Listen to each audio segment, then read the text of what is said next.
So, und hier bin ich doch noch einmal, nur kurz zu sehen, nämlich ein Bonusvideo und wir sehen es auf dem Bild, Hellblade-Funktion.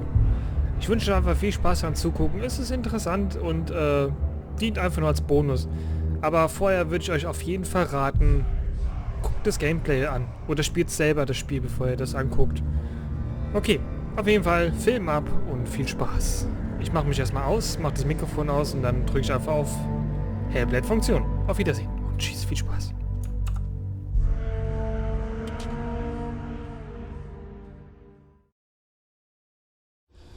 Stormy seas and lost souls. Who is it? She's dreamt of this before. It's coming. Is it? Is it? Is it? They say dreams are visions of our memories, thoughts and fears, as seen by our inner eye.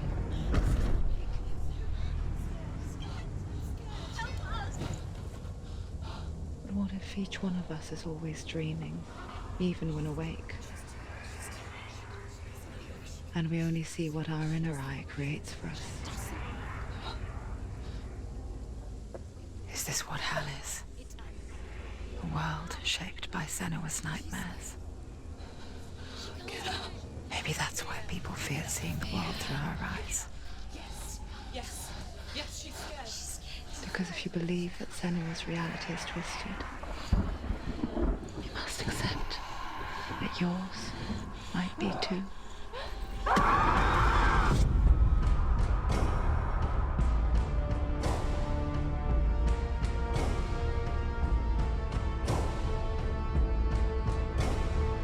Hellblade, Senua Sacrifice is a video game about Senua, a Celtic warrior on a vision quest into Viking territory. But what sets our hero Senua apart is that she suffers from severe psychotic mental illness. He knows she's getting closer. He can feel her coming closer. She's getting closer. They're watching. The original idea for Hellblade was to create a classic hero's journey, a journey of suffering, but one where the fantasy world is not another planet or alternate universe, but a world that is constructed in Senua's mind. But to do so would mean putting psychotic mental illness at the center of the experience, a subject that is still considered taboo, and a challenge that was both terrifying and exciting in equal measure. In Hellblade, the starting point was a newly discovered Celtic goddess called Senuna in Ashwell, Hertfordshire. When first discovered, her name was thought to be Senua, a name which I liked and kept. I wondered if Senua might have been a Celtic warrior like Boudica who stood up to the Romans. While the Romans had conquered all of Europe, there was a group of Celts up in the furthest reaches of the Roman Empire that could not be conquered, the Picts. And so the Romans built a wall, called Hadrian's Wall, that spans across Britain from sea to sea to keep the Pictish barbarians at bay. The Picts were known for their war paint, painted on with woad, and their matted hair clumped with lime. And so Senua would be a barbarian Pict in this image. What's your name? Senua. I haven't seen you before. I don't live home much. Oh, Zeno's daughter. I have to go. Wait. Orkney is off the coast of Scotland and was inhabited by the Picts, steeped in history and mystery, and so I made Orkney Senua's home and set the stage for a crisis. In the late 8th century, the first Vikings landed on the Orkney Islands. The population of the Picts crashed thereafter, replaced by the Norsemen of the 9th century. Were they wiped out? We don't know for sure, but it would seem likely given the reputation of the Vikings. The Northmen's brutality is legendary. High-ranking leaders and chieftains of the tribes they conquered were often offered as sacrifice to their gods. The most brutal of these sacrifices was known as the Blood Eagle. I imagine Senua as a young female warrior who returns home from exile to find her partner, Dillion, brutally sacrificed to a Norse god by these hellish warriors from a faraway land. I imagine the horror of this moment and how it would have dragged her deep into mental torment.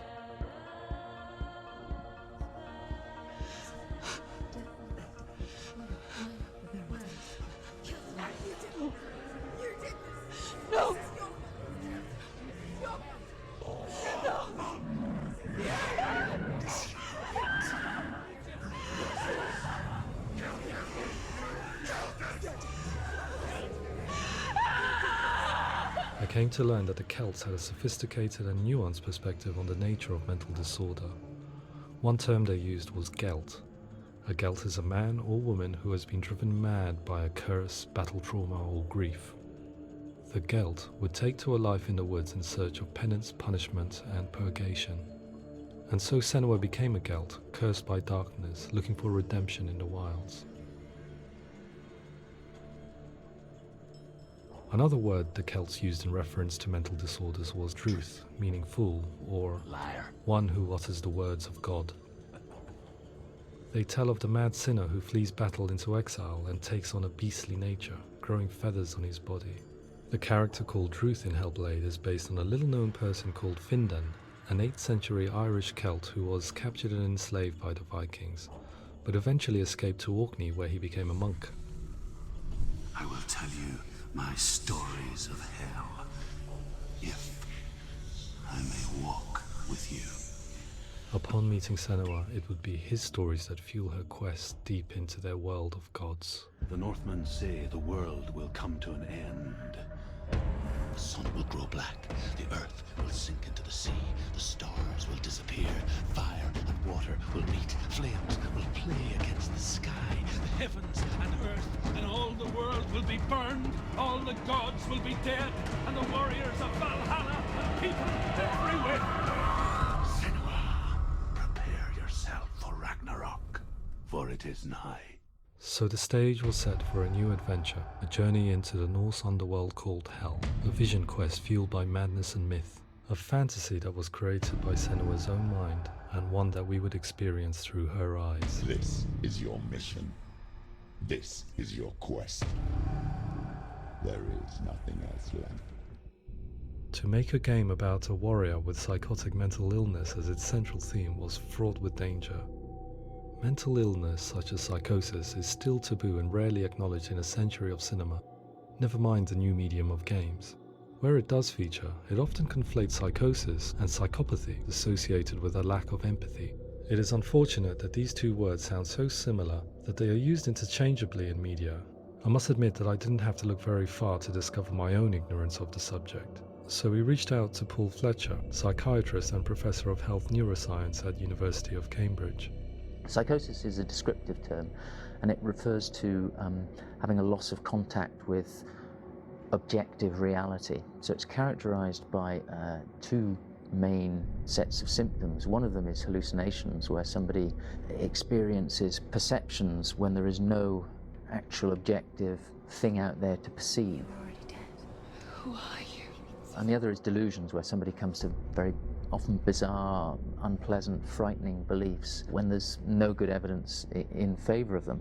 There's no doubt about it. The source of the darkness is in Helheim. And the goddess Hela holds his soul there. We reached out to Welcome, a biomedical research charity that spends billions on research and awareness programs aimed at improving health. Mental health hasn't always been presented in the media in a way that is particularly helpful. It can be challenging to engage people with the subject matter, and there are a lot of preconceived ideas about mental health, and particularly schizophrenia and psychosis. So we hope our support allows the team to continue to collaborate with Paul Fletcher and with those who have experience of psychosis to create a game that provides a fresh perspective on the condition and allows audiences to engage with it in a way that just wouldn't be possible in any other medium. What started out as a brief consultation convinced me that we were only scratching the surface of an immensely deep and interesting subject that could enrich and change the very nature of the game. That's cool. Thanks so much for coming here. Pleasure. Thanks. It's really interesting for me. I'd love to be involved. It's fascinating. Absolutely. Our understanding of psychosis is still very much a mystery, and ways of treating it are still primitive compared to physical illness. After all, it is easy to see the pain and suffering caused by physical diseases or physical trauma. It is not so easy to see the mental suffering and trauma of severe mental illness. But what if we could find a way to see it? Games are capable of drawing you in for hours on end, playing the role of a character who is different from you, experiencing their perspective, and actively involving you in a world that functions with a different set of rules. That voice is not a kind. It's the voice calls you to your death. It's an evil voice. If we were to represent Senua's psychosis, we would have to simulate voice hearing, a common attribute. But how can we simulate something we have no first-hand experience of? Professor Charles Fernyhough, a leading expert in voice hearing from Durham University, offered his help. Hearing voices is an experience that is usually associated with severe mental illness, and crucially we know that hearing voices is a part of ordinary life for many people who don't meet the criteria for mental illness. Yeah. Oh, that's not him in real life. We know voices vary according to where they appear in space. Voices can appear far away in the distance, they can appear right there in your ear, they can seem to be coming from inside your head. Based on the information Professor Fernyhough provided, I put together a sound brief and invited some actors to the studio. We recorded the actors using a binaural microphone, which records the 3D spatial position of sound, replicating the way sound is heard by human ears. It gives you an incredible sense that the person you are listening to is right there beside you. Can't see how she's going.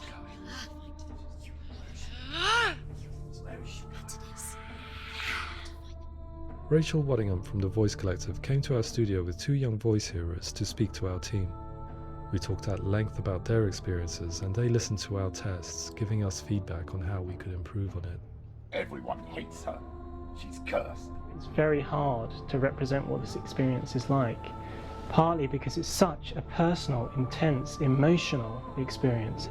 It's testament to how Ninja Theory have been listening to what the researchers are saying, but also crucially listening to the experts by experience. What they've come up with is so compelling. It's by far the best representation I've heard of what these experiences are like.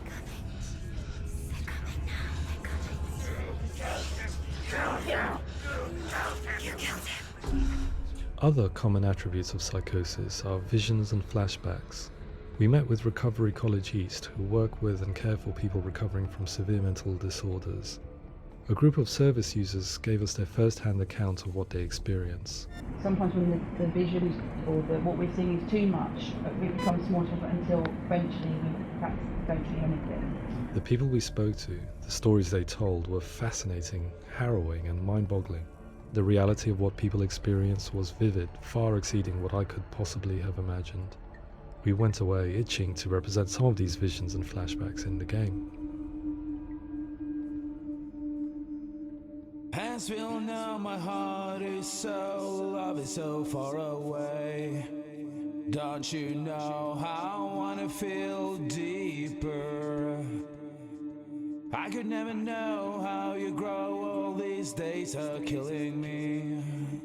Now I see deep in me insanity does unfold. I just wanna feel deeper, deeper. I just wanna feel deeper, deeper.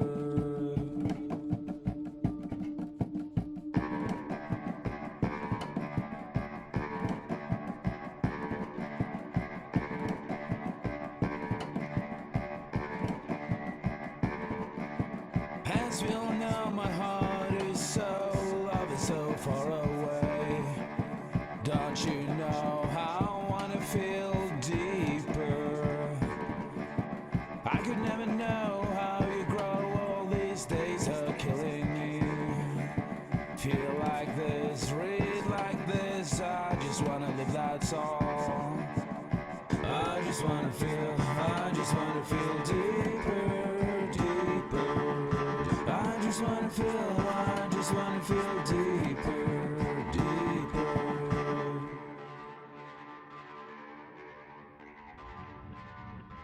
To refine our work, we continue to hold meetings with Recovery College East over the course of a year and a half, showing them what we had achieved so far and refining the in-game representations based on their feedback. With their help, flashbacks, visions and changes in perception were woven into the story and gameplay of Senua. The students that are involved in this project are incredibly excited about being involved. They have described the experience as being important because it values their lived experience and shows that despite what we have been through, all of that experience becomes valid, that actually it's something that we should all be talking about. The experiences described range from beautiful to frightening beyond comprehension. I heard of a girl who has to live with an angry voice screaming at her, slamming on her doors and walls 24 hours a day. I met someone who would often see hanging corpses in a room. so real that she would sometimes try to rescue them. The panic and fear that comes with such visions is entirely understandable, and it can be a living horror for some. Worthless, weak, pathetic. Go on, feel sorry for yourself, because there is no one left to do that for you. I was urged by one fellow that we should not shy away from showing this horror, and so I was perpetually torn in making Hellblade. Had we gone too far with our representations, or not far enough? Broken and lost, just like your soul. Come on.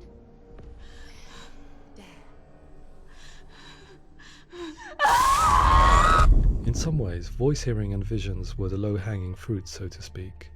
There's another aspect of psychosis that is much harder to explain, but one that I think video games are uniquely able to represent, which are often called delusions. People begin to see patterns in the world. They begin to link things that most people wouldn't link. Most of the things that we might think would be coincidence or, not worth commenting on. Nevertheless, that might have a particular salience or importance for them. One individual described how everyday words, sounds, colours and objects were steeped in meaning to him, forming a strange and sinister puzzle that he was determined to solve but could not quite get to the bottom of. It's not just brain dysfunction. It's not like the system shut down. It's actually an incredibly creative process. The person creates a world populated with voices and phantasms and terrors, and they're completely immersed in it. They believe in it. We often invite people into the studio to play the game. In one of our playtests, they played through much of the game, making associations between runes, secret messages, and the threat of darkness that stalked them. There are many things that happen in the world of Hellblade that make perfect sense within the context of Senua's mind. The dark rot that's killing her slowly from within, the secret runes of the gods that block her path to Helheim, and strange associations that exist in the game to confuse you.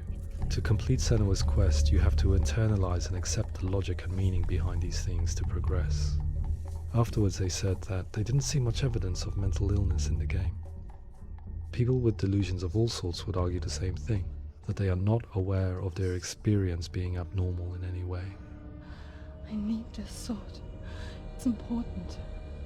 Representing perception changes and thinking patterns within Hellblade gives us a set of symptoms common in psychosis. But people with lived experience were keen to emphasize another point, that it is wrong to define a person by their symptoms. Quite often, the illness comes not from the symptoms, but from the stigma, isolation and mistreatment that comes about from the rest of society. They say that I'm cursed. What if they're right? I needed someone to portray Senua, someone who could believably internalize her suffering.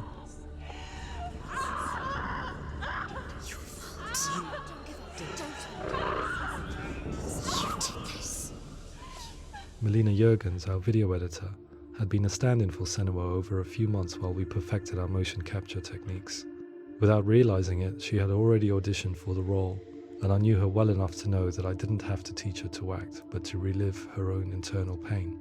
As often is the case, those who have suffered mental anguish are never far from us.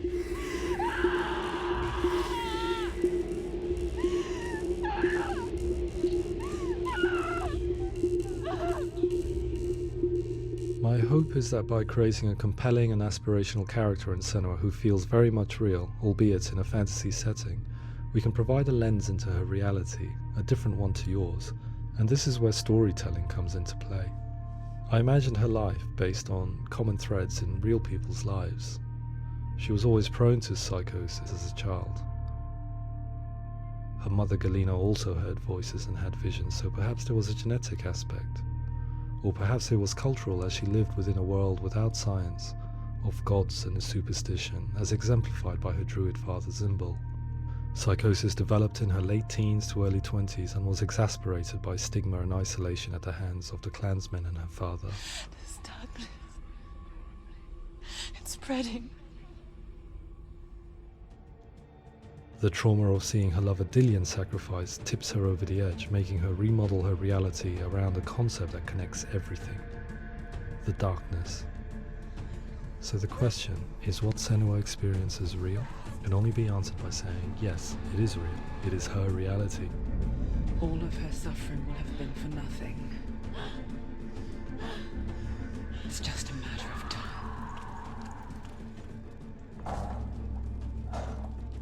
Towards the end of the project, service users and professionals that had collaborated with us were invited to see the near final game. It was a chance to see if the game had reflected their views or if it had misrepresented them. For me, being involved in especially developing Senua's character has been really important, and being able to bring in my perspective and what I see and what I hear, and having that built into the game has been a real privilege. It's gritty and it's meaty, and there are some tough subjects in there that are being tackled with honesty.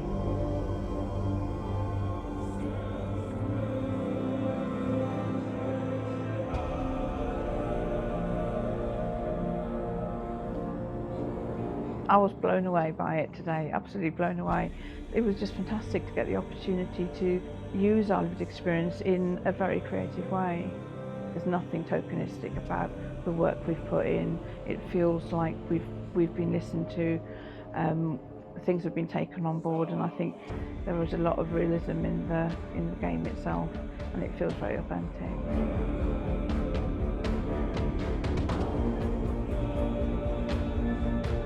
Hellblade will give people a good experience of what it's like to hear voices and have those experiences. I'm glad that the guys at Ninja Theory kind of asked us to come along and help them build an experience that's positive when it comes out, and get myself a copy and have a go.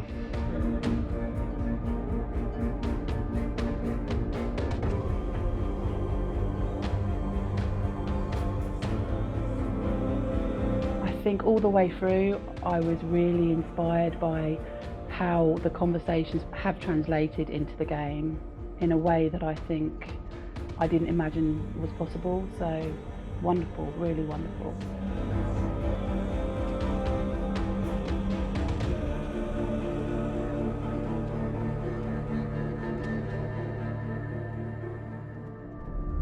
I really hope that others will follow the lead they've set and use the power of something like a video game to change people's perceptions, to increase understanding, and ultimately to make some of the stigma around voice hearing and other experiences go away.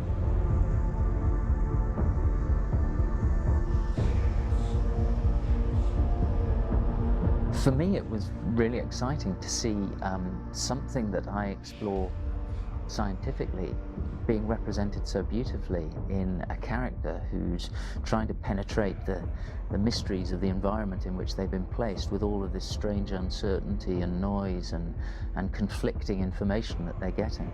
I'm very excited by this way of trying to represent mental illness, because I think it actually might be offering us insights that we wouldn't get from pure scientific explorations, and actually giving us quite an empathic view of what it might be like.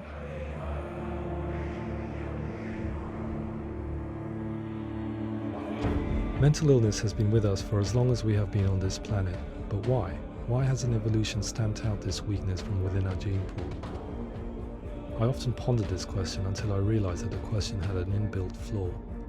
It assumes that being and thinking differently is a weakness. The only reason we have computers, spacecraft, medicine, poetry, art, and yes, even video games is because individuals are able to simulate new abstract realities in their minds and share them with the rest of us. We need people to be willing to see differently in order for us to progress and survive as society. And we need to be open to these new ways of seeing. And it is this spirit that motivated me to create Senua's story and share it with you.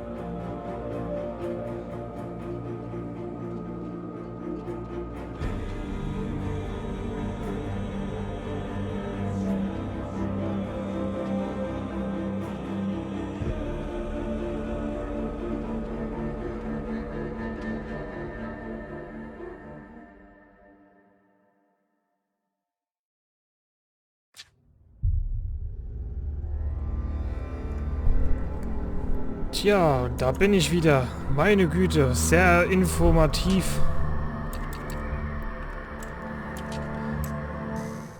Also, das war ja sehr informativ und wirklich sehr interessant. Ich kannte das Video jetzt auch noch nicht. Ich habe nur vorhin eine Minute reingeschaut, aber ich dachte, komm, das nimmst du auf als kleines Bonusvideo. Hammer. Ich finde den Ansatz echt klasse. Also das haben die auch sehr gut umgesetzt. Mir kam es so nicht vor. Also mir kam es einfach nur vor, es ist ein arschgeiles Spiel. Ja, und gerade so die Sachen, die mir so richtig gefallen hatten, sind eigentlich psychische Störungen. Ich hoffe, das hat jetzt nichts zu sagen. Aber ich finde es auch interessant, in welchem Zusammenhang die das jetzt gerade so zum Schluss gesagt haben, so von wegen, man muss sich dafür öffnen, diese Leute verstehen lernen und sowas und ach, keine Ahnung. Ich kann es jetzt gerade nicht so wiedergeben, ich habe es jetzt noch einmal gesehen. Aber ihr habt es selber gelesen, denke ich mal, wenn ihr es hier bis zum Schluss anguckt. Sehr interessant auf jeden Fall. Ich finde es echt klasse. Das haben die gut hingekriegt und gut umgesetzt. Ich bin echt fasziniert davon. Ich hoffe, von den Machern kommt nochmal irgendwie was Ähnliches von mir aus. Keine Ahnung.